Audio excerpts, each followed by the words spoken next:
and I are like new friends, right? Amber, we're friends. Like Yeah. we could say that we're newly just acquainted, but she was introduced to me by JJ Virgin, who's amazing, and love JJ and had the privilege of knowing her now for a number of years. What's so funny is our previous guest that we just got off live with, who was amazing, Larry Hagner, has 4 boys and has a community that supports men and dads. Amber has 4 boys and has a community that supports women and moms. So it's like the 4 boys theme, I guess, of the day. And so what I would invite all of you guys to do right now is, if you're watching this live, you can start a watch party, which really creates then your own live from this on your own page. So I am actually doing that very thing now, starting a watch party on my page. And so let me see here. Okay, I'm trying to do it too here. Isn't technology like the wildest, coolest thing in the world? Like we can be like, I'm live on one page, we're starting watch parties on another page as we talk. Okay. I've got the watch party going on my page. And so, yeah, it's kind of wild. So Amber, I want to okay, go ahead. And then I just want to dive right in. So we're going to give the backstory and like, some of the amazing things that Amber's done. But before we do some of that, Amber, this is called the Connection Series. And the whole purpose of it is to help families be more connected now than ever. If you had one piece of advice for families right now, whether that's you want to say it to moms, dads, both, children, families, like what's one piece of advice that you would give that is that's helping your family stay connected and that could really help families be more connected right now? Well, to me, it's being really honest with yourself about what you truly want, meaning what's most important to you right now. So there's a lot of stuff thrown at you from all different directions, what you should be doing, how you should be baking cookies, how you should be doing homeschool. The sooner you can push all of that aside to get really clear on what is the number one thing or the top 4 things that are really important to you in this time. And then that allows you to answer any questions that come the rest of your day. Every decision you make can then fall back to that original thing. But if you don't ask yourself that at the beginning, I think it becomes really, really difficult. Totally. It reminds me of that. Do you remember you remember the movie The Notebook? Yeah. And that scene in The Notebook where he's like, "What do you want?" And she's like, and he's like yelling at her, "What do you want?" It's kind of that same thing, like. So what's interesting is you may or may not know about my business, the Campfire Effect, but we took our family through my process of the Campfire Effect to create our family brand. But really so much of the Campfire Effect and family brand, and one of the things we mirror together for families and entrepreneurs in the beginning is like, we ask the question, what do you want to be known for? Yes. And I love that because people find themselves, they'll do it for their business left and right. They become very good at, there's so many tactics, but that's one that people use regularly. It's understood when you start a new business, you have to know your mission and your brand, who your audience is, and what's the most important to you. And you communicate that to everybody on your team, right? We don't do that with families. And it's not just like a cute thing to do. I know you probably preach this all the time, but to me, it's all about whatever tools will make my life easier and more enjoyable as a mom, period. Totally. So if it makes things easier for me and it makes things more fun for me, like I'm in. Yeah, totally. It's like, how do we be intentional about putting these things in place that actually allow us to have more fun, more joy, more connection? And you're right. Like it's so much more natural for us as entrepreneurs to do it in our businesses. Like it's more natural for me as an entrepreneur to think about how to be intentional in my business around my brand, my culture, my profession, way more natural than to think about that in my home. But like in our home, that's also a brand. Your family, your name is a brand, and there's a culture in your home. It's just whether that culture is by design or by default. So, okay, I want to go back to what you said, because you and I share this. We have a shared hatred for the phrase "you should" or "you're supposed to" or "you need to," because let's just face it. Like when we should on ourselves, or we allow other people to should on us, that's the antithesis. Like that's the exact opposite of like doing the things that like align for you, or like, so that bring you connection. So why do you think that one of the most powerful things we can do to be connected as a family is to ask ourselves, like, what do I really want? And when I hear you saying, what do I really want? It's not even at a family level. It's at an individual level first. I believe that. Yeah. Yeah. So And why is that like, yeah. no, go ahead.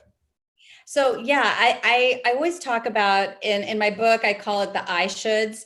And I picture it like all the different devices that, especially now, like you've got your phone and you've got your iPad and you've got all these different things like ringing and blinking at you and giving you notifications and, and you're just like overwhelmed by them. And so I just say like, imagine your giant like rubber mallet and you're just smashing up all your I should device because it's that content, or you're just inundated by everything that's coming at you. And so to me, the first step kind of separate out what will make me happy. Because if you follow somebody else's shoulds and should nots, and even if it's something that you're really good at, and these are the really tempting ones, when somebody says, oh, you're so good at this and this and this, you should really ...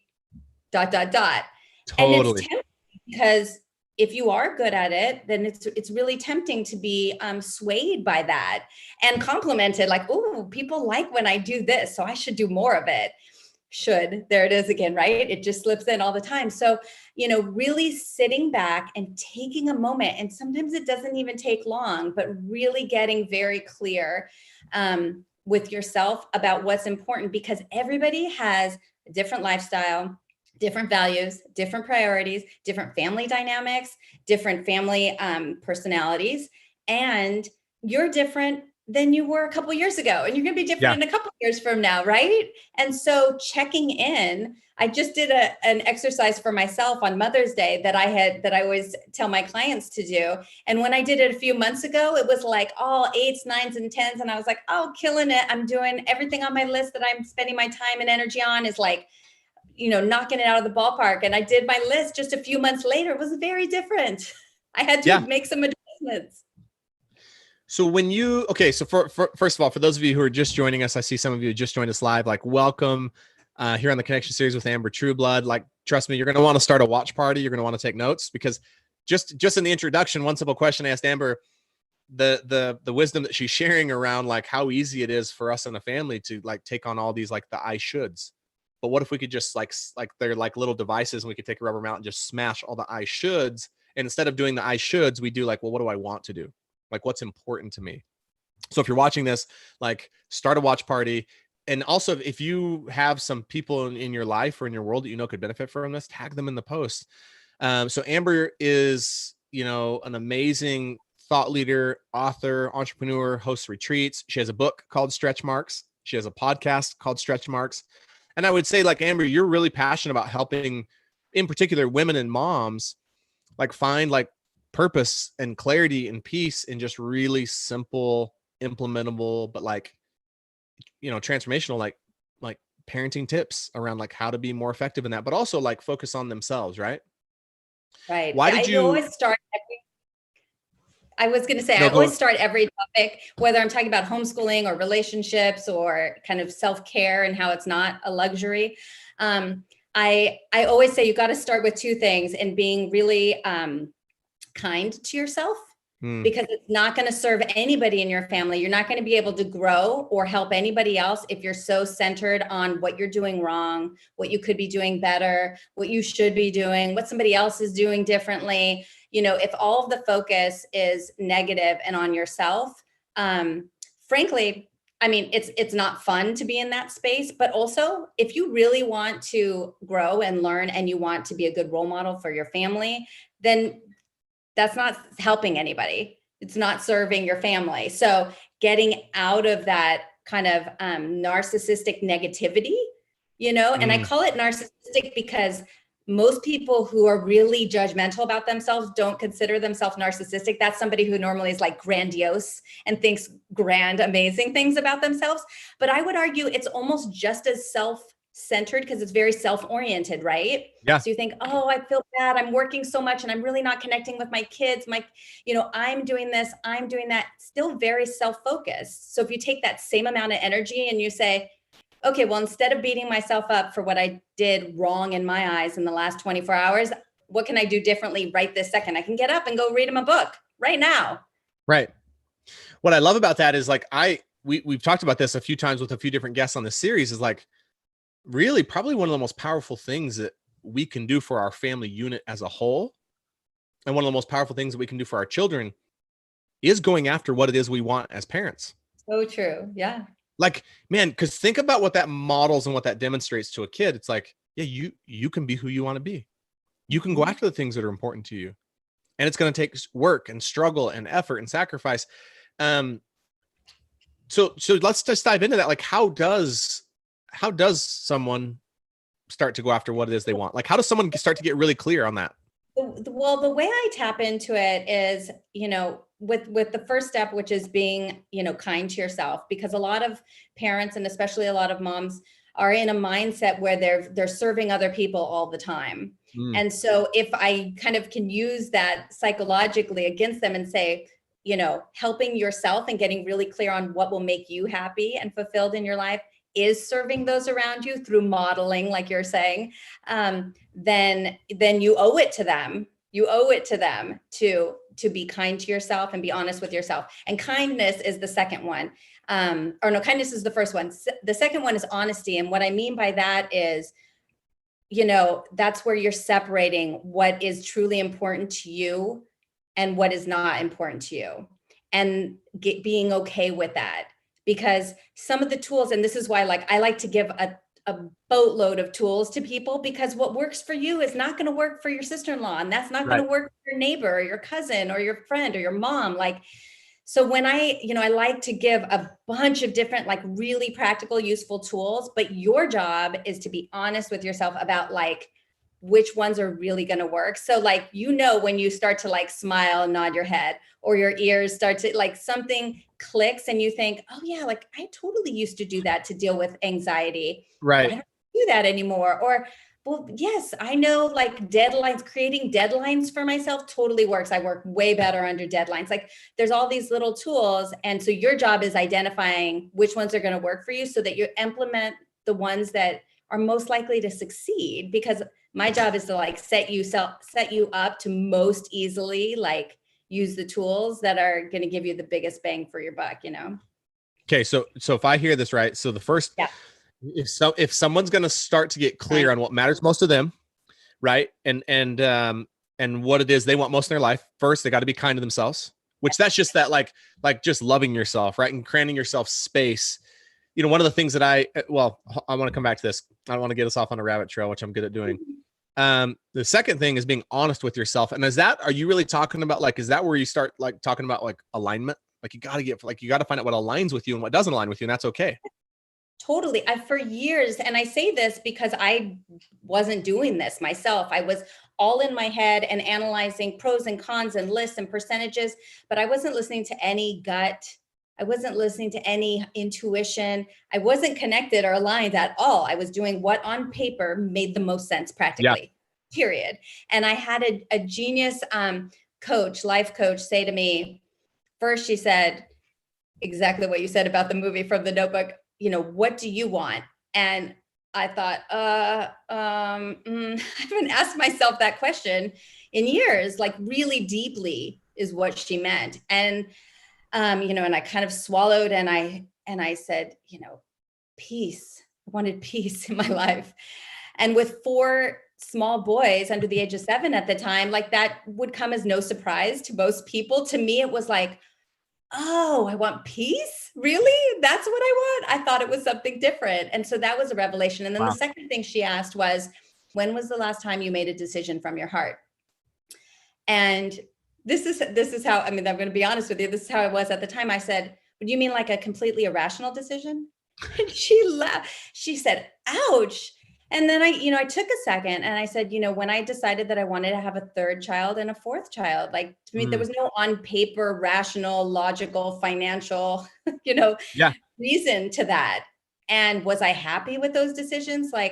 Heck yes. Did it change my life for the better?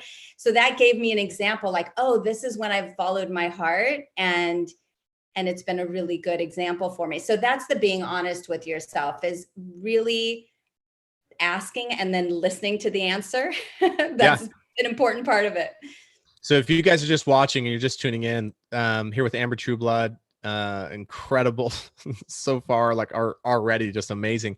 So she shared 2 things that if you want to start to get clear on what matters most to you and uncover what you want most in your life. It starts with kindness, which what I'm hearing in that, and correct me if I'm wrong, Amber, but what I'm hearing that is that's realizing you're enough as you are.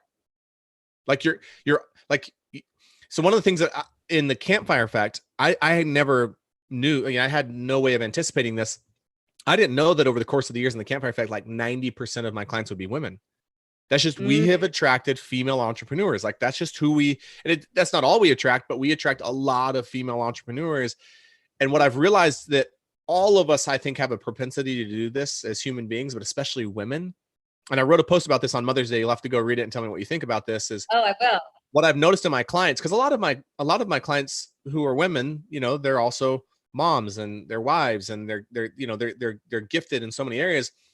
But I believe that women in particular have this real propensity to have this feeling of like, well, if I just can do this, then I'll be enough. Right. And whatever this is like different for everyone, right? Like if I can just create like the marriage of my dreams, then I'll be enough. If I can just be that mom, then I'll be enough. If I can just lose those like 15 pounds, then I'll be enough. If I can just be a successful entrepreneur, then I'll be enough. There's like always this condition around like kindness and being kind to yourself. And I just offer in this post, I'm like, well, like, what if you're just enough now? Like, what if none of those things have you be enough? Like, what if those things are important to you, but what if you're just already enough?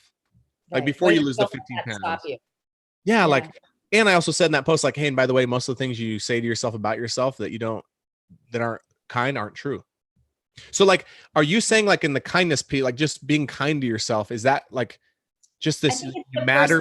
Growing. I mean, I think it's the first step to growing and moving on into something that you want more of, just like gratitude. So it's very similar to, the gratitude practices and how important that is when you're looking to build your business or change your marriage for the better or get a better relationship with your children. Starting from a state of gratitude is the first step for a really successful plan moving forward, right? And so it's similar to that. It's getting into a space of being kind to yourself, because I think that only when you can get into that space can you really move forward and grow in the way that you'd like to. And I'm all about, I think a lot of women and moms feel as if they have no extra time and no extra space. There's none, right? And so, allowing yourself to learn some tools that can provide you with a feeling of, wow, I have so much more space now. I have more time. And then I can more purposely choose how I spend that limited time and energy. Like, to me, that's priceless. Yeah. Well, not only do a lot of women feel like they don't have any extra time or extra space, but if they did, I would feel so guilty if I like used it for anything for me. Right. It's like this, like there's so much guilt and shame wrapped up in that too, around that conversation. And look, like, if all of you watching, if you really want to know the scheme behind Family Brand, and it's a good scheme, by the way, it's a healthy scheme. The scheme is that like, we want to get inside people's homes through this lens of like this umbrella family brand, and like letting every family know, like, you can decide what it is your family stands for. Yeah. You can declare what it is your family is known for by creating your family's brand. But the scheme of all of that, the outcome is that every individual of that family loves themselves. Like if that's all we accomplish with Family Brand, right? Like through being intentional about your culture, your mission, vision, and values, and the experiences, if all of that results in like the mom in that family loves who she is, the dad in that family loves who he is, the kids in that family love who they are, like this first step of kindness, because it's like, yeah, that's where growth starts. So, okay, so kindness, loving yourself, being honest, honesty, like is really being honest about like what you want most, and alignment. Mm-hmm. Okay. Anything, what else is there anything else that you talk about in this? Like starts with kindness, loving yourself, honesty, your alignment, and then being honest with yourself, because then you, I think, can be in an open spot to then grow from there and pick up the tools and the tactics and the people and the mentors that are going to be most useful. You might like this. I talk about the similarities, and you can use this for dealing with times of anxiety or uncertainty, like now. These are tips that you use when you're in labor, typically. So, and these are really useful now. Everybody can use them. You don't have to have ever been in labor. You don't have to have a uterus. Doesn't matter. So, and one of those is, breathing really slowly and deeply. And there's no coincidence why meditation and gratitude practices and yoga all start with this. It's not just because like, oh, it feels good and it's nice and relaxing. There's like a million neurological reasons, chemical, hormonal changes that happen in your body as a result of slow, deep breathing. Like I have somewhere, I made a bookmark with all of it. Oh, here we go. Yeah, I mean, literally it affects your heart rate, your blood pressure, your cortisol levels, muscle tension, toxins in your body tissue, biomarkers for inflammation. I mean, like everything. And then your melatonin levels, your circulation, and it oxygenates your blood cells. I mean, like, so it's not just like, oh, God, okay, I'm supposed to take 3 deep breaths. Like it really is physiologically changing your body. So, and just like you use it in labor, you know, slow, deep breathing is huge. And it's huge for us right now. The second thing is focusing in on the present, on what you have control over. So getting wound up with, and this is the part of being kind to yourself, you know, replaying what you said yesterday, your tone of voice with your kids that just left you feeling sick to your stomach. And so you're beating yourself up on that. The snarky comment you made to your partner, and then you didn't even like apologize for it later. You didn't even do it, you know, you just kind of let it go and hoped they wouldn't notice, you know, because they seemed okay with it. And so you just went on, and, you know, all of those little things that are still ruminating in your head. And by the way, I highly recommend at the end of every day, trying to clear those out, like verbally, and just say, hey, you know what, I was really snarky about the dishes earlier. And I think it was because I just got off the phone with my mom, and I'm worried about her because she's not feeling well. And I just took it out on you, and I'm sorry about that. Totally. If you can do that in the moment and in front of your kids, like so powerful, right? Yeah. So powerful. But so back to labor real quick. So the deep breathing, focusing in on the moment. This is a way you deal with like heavy duty contractions. If you're worried about the next contraction, you're going to freak yourself out. And if you're thinking about what happened yesterday, that's not serving you either. Totally. So focusing in on the moment. The third thing I like to talk about is, you know, when you're in labor, if there's somebody in the room that's really annoying you or stressing you out, you will immediately either scream and yell, or you say, get them out of the room, you know, Yeah, you whisper totally. to your partner, right? This is the same thing. You cannot stand to surround yourself right now with people who are increasing your level of anxiety or your distrust of yourself or being unkind to yourself. Really, this is the time for super duper self-care emotionally. And so knowing that, okay, would I want this person in the room if I was in labor? No. If the answer is no, then you know what? Like just send them a nice text, send them a check-in that is like kind of a touch and go. And when they call, you know, you can just say, oh, it's not a good time, but I really hope you're doing well. And, you know, I'm thinking about you, and minimize your time with people like that as much as possible right now. That's amazing. What's the fourth one? So we got breathing, present, people. Breathing. Gosh, well, now I'm forgetting what it was. Eat, drink, drink well, eat well, take fluids. Now I'm camera. I'll have to circle back when I remember. That's amazing though, because like 7. One of the things that we have adopted in our family, and we're not perfect at it, but we try to have an intention of most nights now, like doing some form of like a breathing exercise and a little bit of meditation before bed, just because, you know, like Emily Fletcher with Ziva meditation, the Ziva technique, she's a client and a friend, and you know, I just can't deny like how powerful that is. So I love this idea of like things you could do right now: breathing, being present. I talk about that all the time in the context of story. Because when we teach story to level and the depth that's just beyond going out and telling your story, it's also the stories we tell ourselves. Yes. And most of the stories of the past are filled with guilt and shame. And most of the stories of the future are filled with fear and anxiety. And if you're not careful, you spend so much of your life living in the story of the past and the story of the future that you have very little capacity left over to create in the one place where life's actually happening, the only place it's happening, which is here in the present. And there is you will never find freedom in the past or freedom in the future. You can find freedom from your past and freedom about the future, but you can't find it in the past or in the future. The only place where you can find freedom is now. Yeah. So I just love this conversation. This is, so I just, as you were saying that, another tool that I talk about often came to mind that I think your audience might love.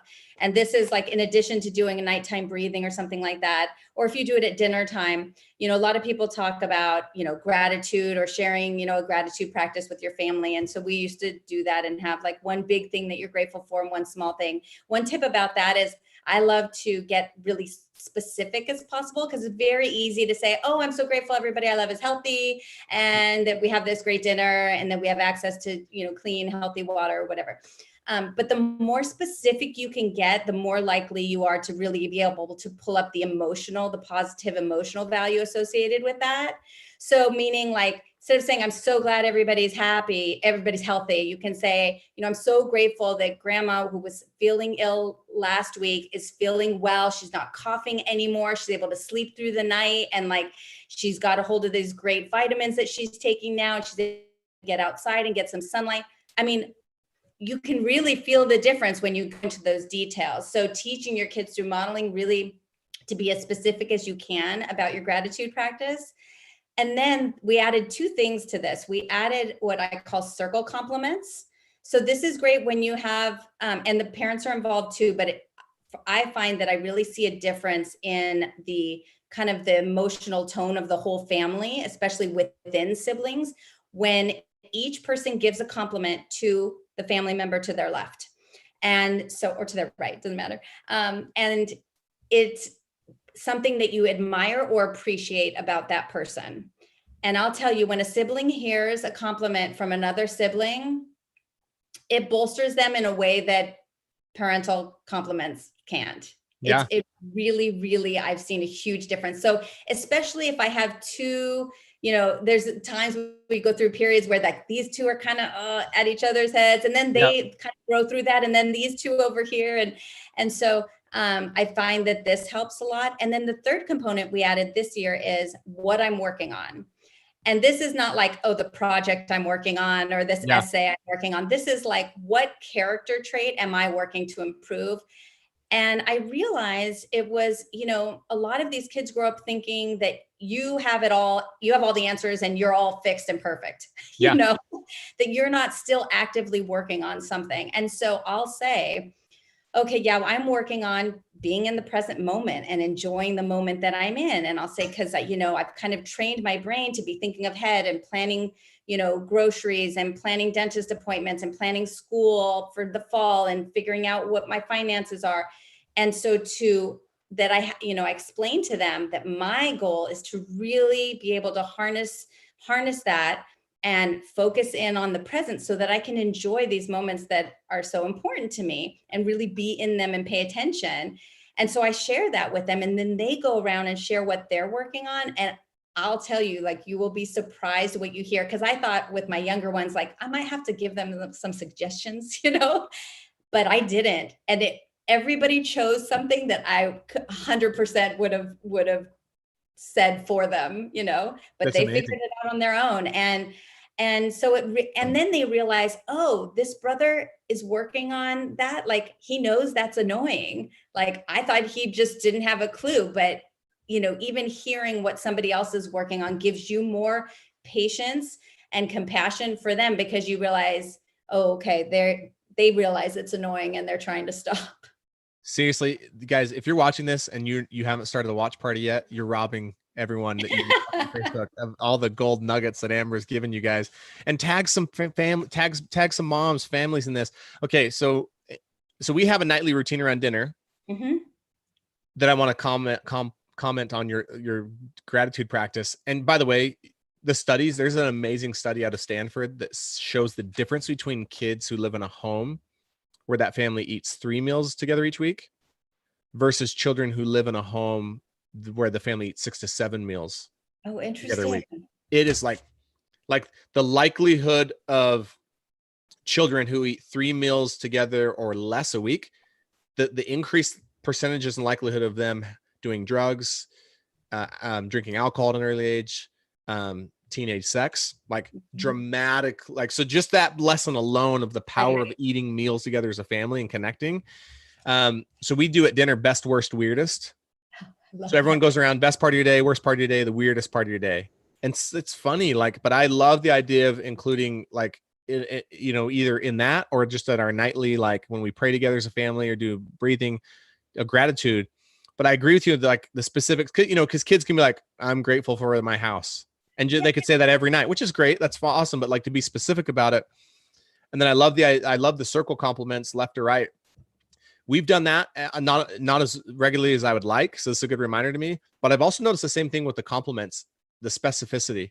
Because our kids could easily get in the rut of just being like, oh, I like Tate because he's nice. I like Tanner because he's nice. Well, it's like, okay, try a little harder, right? Like go a little bit like just put some effort into like what specifically. So I love that. And then I love this idea of like, hey, here's what I'm working on. Here's what I'm committed, like, and us modeling that as parents and the kids. Okay, so if you guys have not been watching the whole time, Amber has shared that, first of all, some of the most powerful things you can do to get clear on like what you want most, right? And what's most important to you is, first, be kind to yourself. Second, be really honest with yourself about what you want, what you don't want, and realize that's okay. She shared some amazing things that we could do right now to deal with uncertainty that actually are practices that she teaches with childbirth and something she knows about having 4 boys, which if there's ever a time of uncertainty and like, am I going to get through this? Right. Am I going to survive this? I'm just, you know, I don't know from firsthand experience, but childbirth has to be one. And she shared breathing, like the studies out there around slow breathing and like a million neurological reasons why you should practice breathing slowly and regularly, being present. And then I love what you said about like, yeah, like, look, if there's ever a time in your life where you feel very comfortable being like, look, this person annoys the heck out of me, get him out of the room.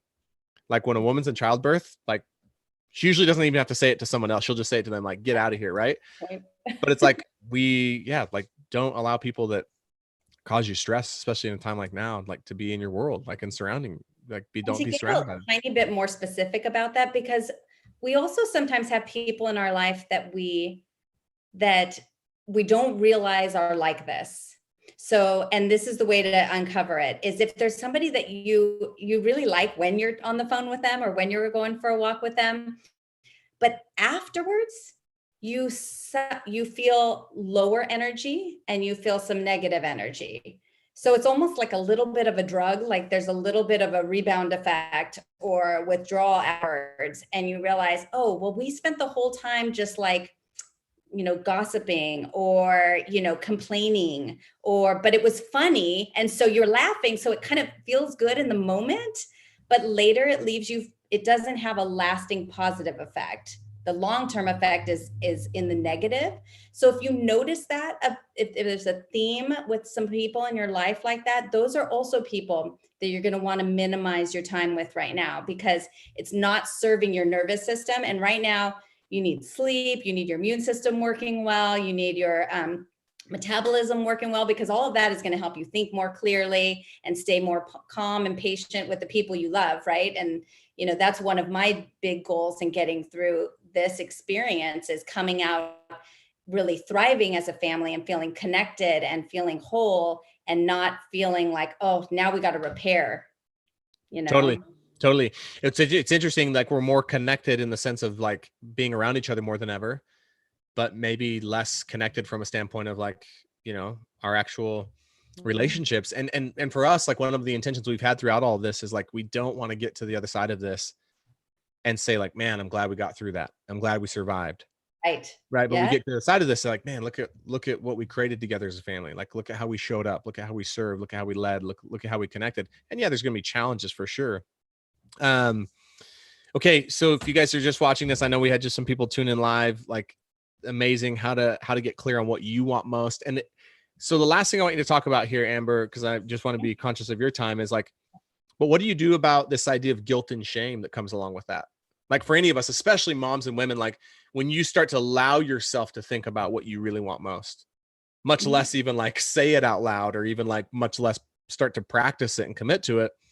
Yeah. What do you do about the guilt and the shame that pops up though, of like, oh, but man, I'm being selfish. No, I really should be like supporting my kids, or I really should be supporting. Well, I'm going to answer that by using my own tools, which is, it depends on you individually, what's going to work for you. So I'm all about like using the tools that work best for you to talk yourself out of that guilt and not let it stop you. if you know you're somebody who would do anything for your kids, you know, and you can line up and say, you know what, by me acting like this and treating myself like this, I'm modeling to my kids. Would I want them treating themselves like this? Would I want them looking in the mirror and thinking, oh God, look at you. You've gained 15 pounds since this, da, da, da. And they notice not just your words, right? They notice the expressions, they notice the size, they notice how you're dressing, you know, they notice how you're treating yourself. So if you know you're somebody who is really motivated by what kind of modeling you're passing on, what messaging you're passing on to your children, then use that to talk yourself out of the guilt. So I would say, you know, there's so many tricks that you can use, and maybe it's a distraction model. Maybe you know that you're somebody who spirals, or you spiral first thing in the morning or last thing at night. So maybe that's not a good time to let your mind go. You need a distraction. So you need to, you know, do a guided meditation, or you need to do, you know, a book on tape that you listen to, or whatever it is. Like, you know, the tools that are going to work best for you. So I'm all about being honest with yourself. So if guilt is a problem, okay, maybe you think of different people you've known who are my guess is, you know, a lot of people in your life who use guilt as an excuse to stop themselves from doing things. So maybe write down a list. What has this guilt cost them in their life? What did this stop them from doing? What has it stopped you from doing in your life? What would you have done if you didn't guilt yourself out of it? It's great. What did you talk yourself out of 5 years ago that maybe you'd already be done with? You'd already have built it right now. You'd already have finished the certification program by now, but you guilted yourself out of it 5 years ago. What does it cost you? So I'm all about, like, there's so many tools you can use, but know the ones that know how your brain works better than I do. So know, like, oh yeah. Okay. I can use this to talk myself out of the guilt because I don't want it stopping me. Sure. It's amazing. Okay, tell us real quick about your book, Stretch Marks, and your podcast, Stretch Marks. Like, so here's my book, Stretch Marks, and the podcast just launched this Mother's Day, so that's really exciting. They're both called Stretch Marks. AmberTrueblood.com is my website, but I did create a special landing page for your group, so it's called freegiftformoms.com/family-brand. freegiftformoms.com/family-brand, and I'm doing their free 7-day challenge that's going to really dig deep into this, uncovering what you really, really want. And then from there, I'm launching an online mom camp through Stretch Marks University. So got a lot of exciting things coming up. That's incredible. Okay. So freegiftformoms.com/family-brand. Just pulled up. Okay. So I'm going to ask you a couple questions that I ask everyone that comes on. I don't prepare them ahead of time with these questions because I just want to see what comes up for you. So family brand is all about creating your family's brand, just like you would as a company, as an organization, as an entrepreneur. And it's really about what you stand for, what you want to be known for, and the type of culture you're creating. Yeah. So when you look at the Trueblood family and your family and your 4 boys, and what is it that you would say that your family brand stands for more than anything? Like, if you had to say one thing that you guys stand for as a family, what comes up for you? The first word that came to mind was compassion when you said that. And I always had like 4 character traits that we've talked about with our kids and around our kids since they were little. And those are the traits that help me make all my parenting decisions and education decisions, because if it aligns with those, great. And if it doesn't, then it's not on my list. So it's kindness and compassion. And what are the 4? Creativity is one of them as well. So it's I love that. To me, that's, not as articulate as creating like a one sentence, like clear brand, but to me, it's about creating kind and compassionate, creative people who are going to then use their talents to solve a problem in the world that's important to them. Love that. Would be my dream. Okay. So, and just for those of you watching, something that you could start working on right now with your family. So when we help a family with this and take them through the family brand framework, which we're creating, we have them create their family big idea of impact, we call it. And it's a thing of, what do we stand for? And we encourage families to start that with a we believe. Like, we believe what more than anything. And so for your family, it could be like, look, we believe in compassion. Period. Right. That's it. Like, and you could unpack what that means for your family, or we believe in compassionately using your gifts to serve others. Right. I like that. Okay. So that's what you stand for as a family. What is it though you want to be known for as a family? Like, so if my family, the Smith family, we were like, man, those Truebloods, like they're awesome. Like, what would we say about your family that you would be like, man, if we were known for this out there in the world, like, what do you want to be known for? Right. That's a good question. Right now, so my kids they all play instruments and they're all in a band called cdmeband.com, and they play classic rock. And so there's a lot of creative juices happening in my family all the time. Like they're writing new songs and they're creating like That's awesome. quarantine karaoke, not karaoke, what do you call it? Covers, you know, and they're writing new songs and they're doing parodies. So there's a lot of like creative juices flowing all the time in music. So it made me smile as you said that, because I'm not sure right now we'd be known for really loud rock music. That's awesome. But there could be something in that, like what we want to be known for as a family is what we want to be known for as a family is creation and creativity and inspiring other people to do the same, like that. Yeah. Or, like, yeah, there's something there for sure. that's awesome. Okay. Last question. We are creating a culture of, like, if you had to put one word, like we are committed to creating a culture of in our home. Like there's this culture that exists in your home. Mm-hmm. Like how would you define that culture with a word? It has to be one word. Yes. I know that's hard. Whatever comes up for you. Kindness. I mean, kindness was the first thing that came up. Perfect.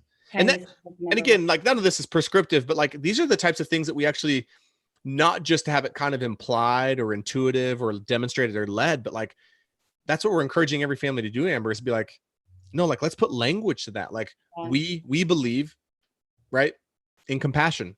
We are committed to that's by the way, when we have a family create their vision, we never have them create like our vision is. We have them create their vision by saying like we are committed to, like and that's what we want to be known for.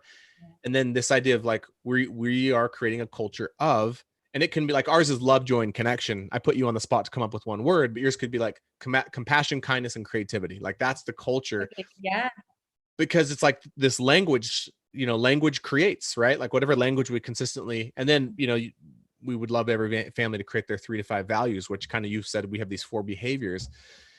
So Amber, you're amazing. Thank you for being on here today. Like this has been so valuable. I really would encourage you guys to go back and watch this, start a watch party. So many things here about like what you can do to get the most, like to get clear on what you want most out of life.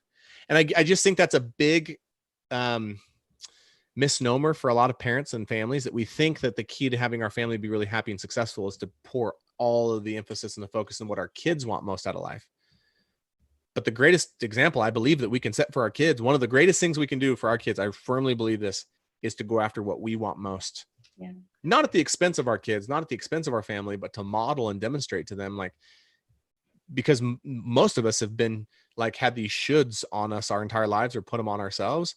And look, if we can't alleviate ourselves as parents of the shoulds, then we're just going to pass it right on to our kids. Exactly. And it's true. The examples of both my husband and I have all of these projects, I'm building this business and he has got multiple projects going, and he's got a nonprofit, and and the kids see that, and it doesn't mean that it means they emulate that. So then they have their own business. And then this one, 2 of them are creating a board game company right now. And they're doing everything I didn't even know was happening. They created the logo. They went on Google, they got a domain, and they've got 4 games in different levels of production. And I'm like, wait, what happened? When did you guys do this? Yeah. They see what you're doing, and it just becomes second nature. Like, well, of course we would start a board game company right now. Why wouldn't we do that? Because that's what they see happening around them. Yeah. It's like, it's this idea of creation and resourcefulness, but really I believe what makes that possible. And it's kind of when we talk about creating your family's brand, we teach in the course, there's 3 components: culture, language, and experiences. Mm. And the foundational piece of culture, we call it creating and holding space. Mm-hmm. And it's, again, like, can we, and this is the challenge, I think, for all of us, and we're not perfect at it. This is the goal we're striving for in our families. Can we create a culture where in that culture, there's this space for every individual in the family to be who they are? Yeah. And not just have that be okay, but that like everyone feels safe to be accepted and seen and heard and valued for who they are. And like, man, if we can create that kind of culture, then anything's possible. And in that space, people can love themselves. In that space, they can go after what it is they want. And like, yeah. So, okay. Well, I hope you guys check out ambertrueblood.com. We have the free gift for moms.com/family brand. Okay, Amber, now you have to sum up everything you've just shared. You've been doing a great job of that. One bow on it. Like what's final thing that you could tell us as families and as parents, like what would it be? I would go back to my first two things. Is just remember the starting point is to be kind to yourself. And it's a constant practice and reminder that you have to come back to, and then be honest with yourself about what works for you, because we're all individuals, and that's what makes the society like work and function. And the better we can do that, then the better we all rely on our strengths, and the better we all are as a planet. Right. Okay. Love that. Well, if you guys want to hear more from amazing guests like Amber, go to Facebook, like our Family Brand Facebook page. We're going to be announcing guests in the upcoming series. And then, also if you go to Facebook, type in the search Family Brand Community. That's our free Facebook group, and join the discussion around intentional families. And we have a free gift for you, of course, we've created. So Amber, thank you so much for coming on. This was amazing. Thank you. I had such a good time. I love it.